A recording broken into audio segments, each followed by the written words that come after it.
Victoria Pearson, but you can call me V. And as you know, you and I have spoken an awful lot about self-care over the last couple of years. I've been talking to a couple of people, and one of them said to me, well, self-care is all well and good, but I can't be doing a face mask every day. And another person said to me, oh yeah, I'd love to do more self-care stuff, but I just can't afford it. And then somebody else even said to me, but self-care is for girls. So today I want to talk about how all of these things that you're buying for your self-care are not only completely useless for self-care, nothing to do with self-care whatsoever, they're actually probably holding you back quite a bit too. I think skincare as self-care is such a con. It's nothing to do with self-care. It can be great as part of a self-care routine if that makes you feel good, if it makes you feel energized, but it's nothing to do with real self-care. So, make yourself a cuppa. I'm going to grab a cuppa too, and we will talk about what real self-care is and how to stop just falling into the capitalist trap of buying lots of skincare stuff and calling that done.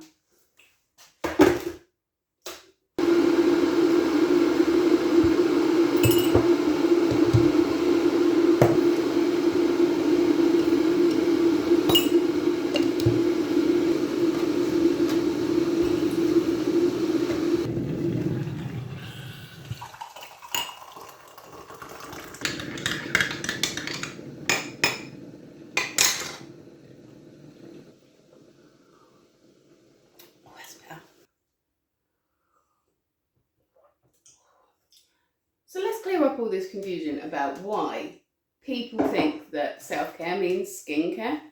I'm not entirely sure where this idea has come from. I'm pretty sure that capitalism played a pretty big part in it. And maybe TikTok has played a little part in it too, because we all love the aesthetic videos of people doing their skincare, and it's very soothing to watch, gets lots of views. The more that gets put out there, the more people make. And before long, skincare and self-care have become synonyms for each other, but they're actually nothing whatsoever to do with each other. I have spoken about this briefly before. I did a video, probably about 2 years ago now, where I said real self-care is free.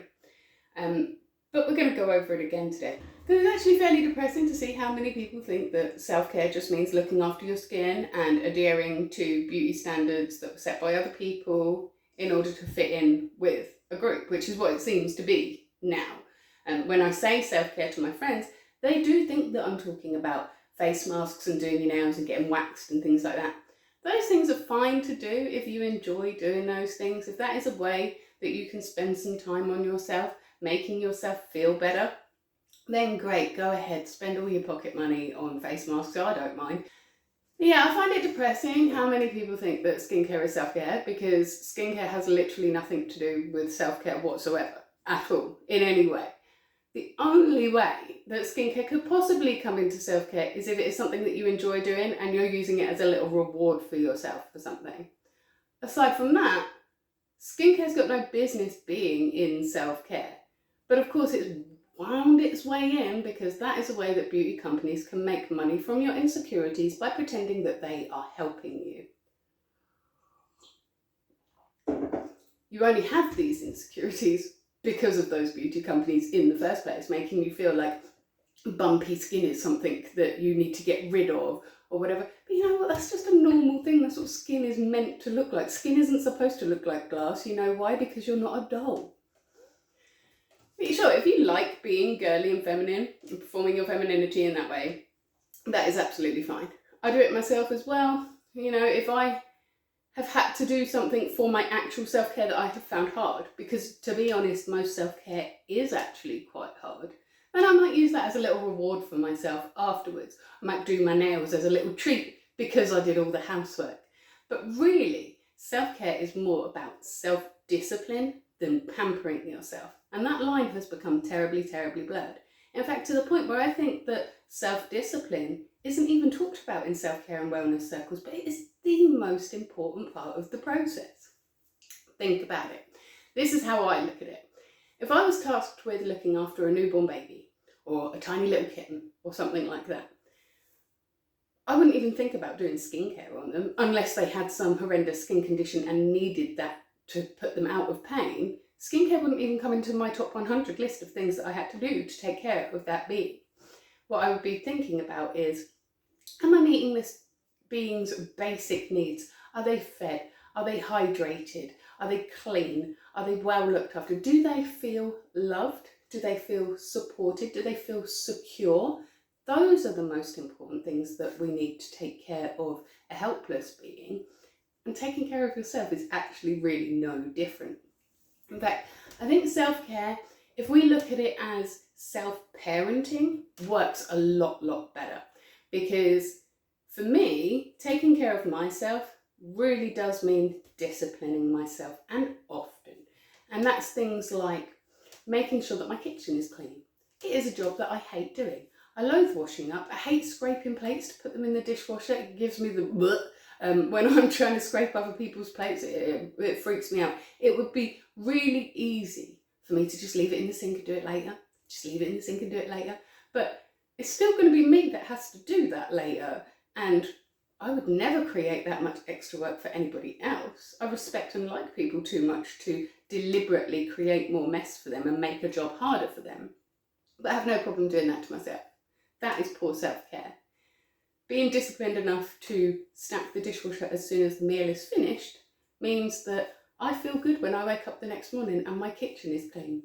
My mood dips massively when the area around me is untidy, but I hate cleaning.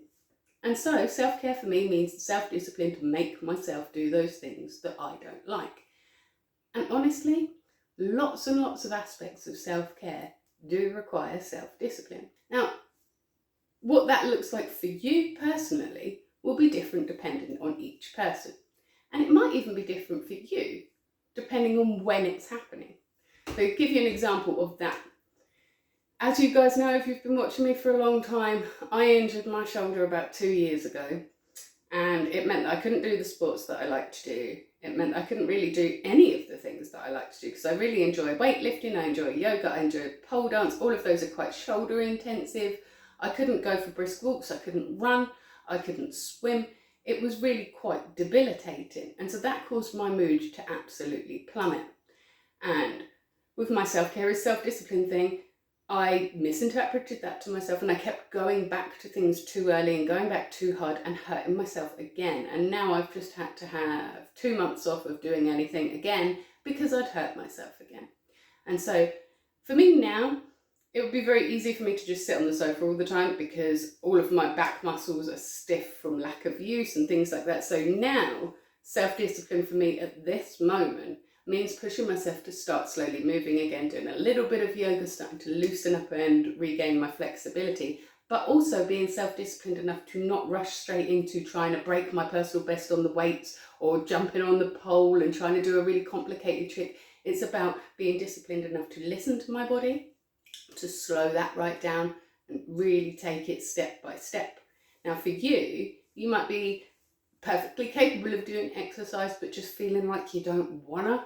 And so for you, self-discipline might be kicking yourself out the door to do couch to 5k or forcing yourself to move around and do a bit more exercise.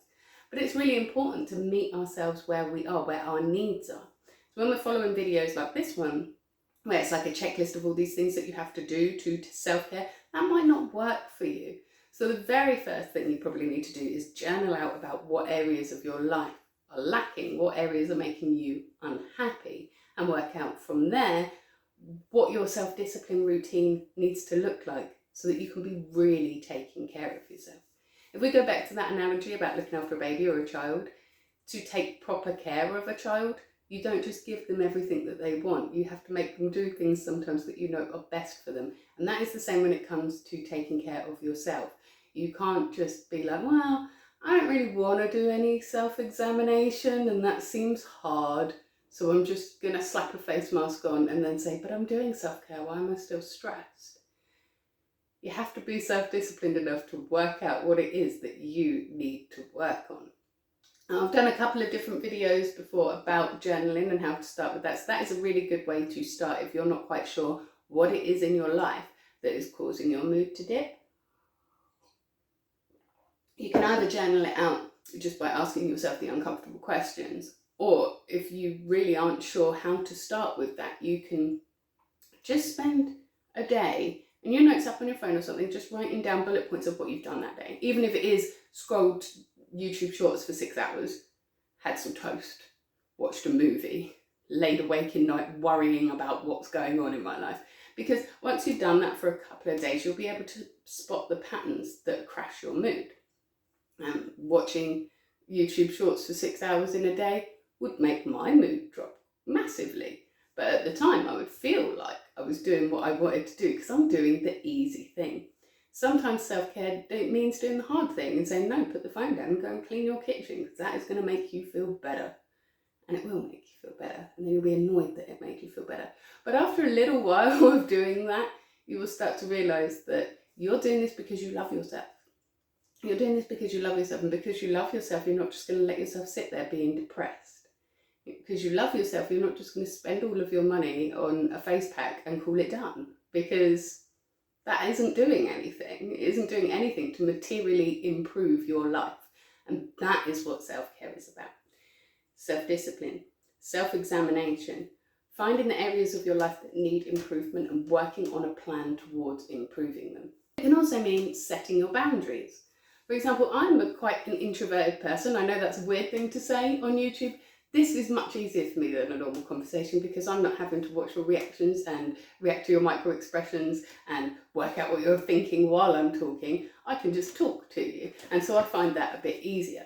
But when I'm spending time with people, even people that I love dearly and care about very, very much, it drains my energy. It makes me feel tired and I need some alone time afterwards to recover from that. It doesn't mean that I don't care about or love my friends. It's just that as an introverted person, I need silence occasionally to recharge my social battery. And so for friends that don't need that, extroverted friends or friends that are quite sort of needy, they can get upset with me because I'm not speaking to them at the weekends. But for me, I realised years ago, I need weekends to be quiet. I need to not be talking too much. I need to spend my Saturdays resetting my house, cleaning everything up, making sure everything is ready for the next week. I need to spend my Sundays going through laundry to make sure that is done for the next week, doing my shop, making sure that I have spent some time just being in my own company in order to recharge that social battery so that I've got 5 days of pretending to be an extrovert and having lots of conversations with you and not feeling worn out by those conversations because I've given myself that 2 days of quiet. Now, some of my friends do find that very difficult. Some of them still do find it difficult that I am not always available to them at the weekends. But I need that. I need that calm, I need that quiet, I need that space in order to be able to give the best of myself to people throughout the week. And so holding firm to that boundary is an important part of my self-care process. Sometimes it does upset people, but they have to understand that that's what I need. And if I do what I need, I can help them with what they need throughout the week. And for you, you might be feeling quite lonely and spending a lot of time in your own company. And so for you, self-care might be getting out to a social group, making sure you call that friend, making sure you go and see people. For me, it's making sure that I have my peace and my space at the weekends. And so each one of us has a slightly different view of what self-care really is. But for none of us, it's face masks. Everyone's needs are completely different when it comes to self-care, but they all have that in common, that it is about holding your boundaries, realising what areas you need to improve in your life, having the self-discipline to work on those areas, having the self-awareness to know when you're holding your own self back and you need to make personal changes to improve your life as well. And so doing the journaling is a good way to work out what those are. I won't hash over how to journal again because I've got 2 different videos about how to journal and I'll maybe link them in the description or something so that you can find them more easily. But they are all on my self-care, wellness and growth playlists and on my weekly vlog playlist as well. So you should be able to find them fairly easily. But journaling things out is a really great way to find out where am I lacking in my life? What practical steps can I take to change this today? What tiny steps can I change within myself to make that a more plausible reality for me? So, for example, I'm a really messy person, but I just said to you that I have a much clearer brain space when my house is clear. It was never going to be realistic for me to go from my house being massively untidy to immaculate at all times.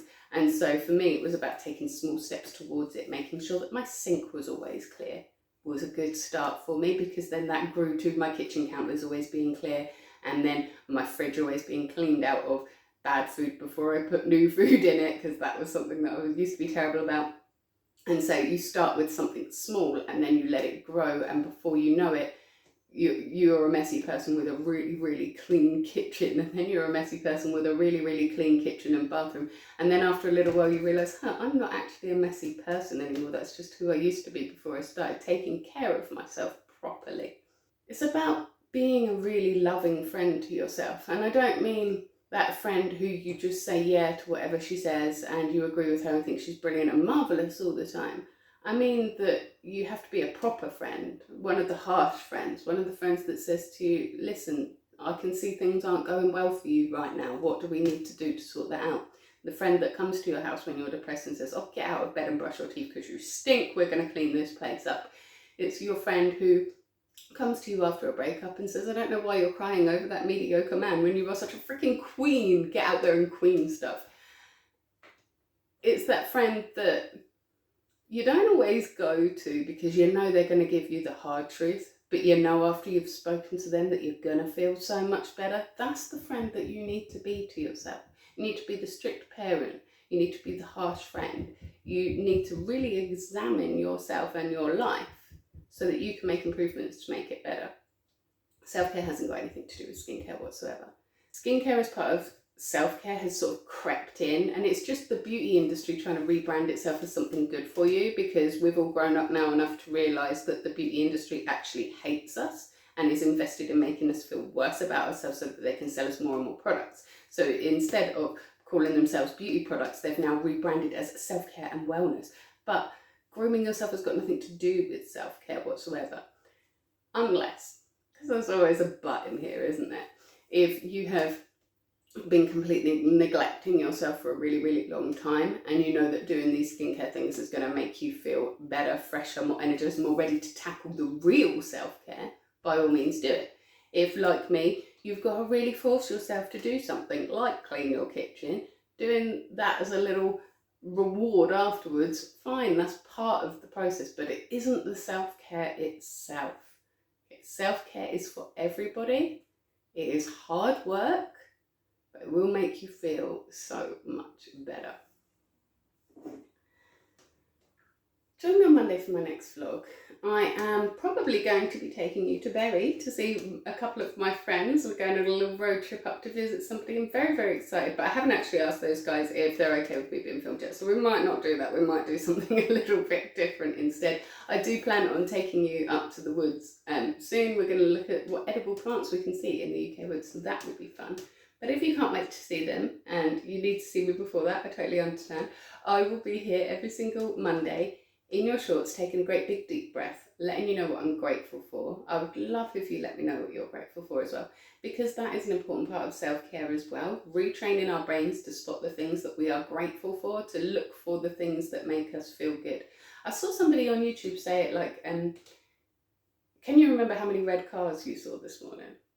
Probably not. You probably saw a few, but you don't know for sure. But if I told you that I would give you 50 quid for every red car you saw, you would be looking for the red cars, right? And it's the same with the gratitude practice. If we look each day for something that makes us feel grateful, our brain looks out for the things that make us feel grateful, and we end up finding so much more than just one thing. That can be an important part of self-care practice as well. But yeah, I will be here every morning letting you know what I'm grateful for. Please join in with that, because I love when you do. I will also be here on a Witchy Wednesday doing an intuitive card read for you. And I might have one or two other little silly shorts as well, possibly about my very rude colleague. But until then, you have yourself a magical week, and please do actually take care of yourself.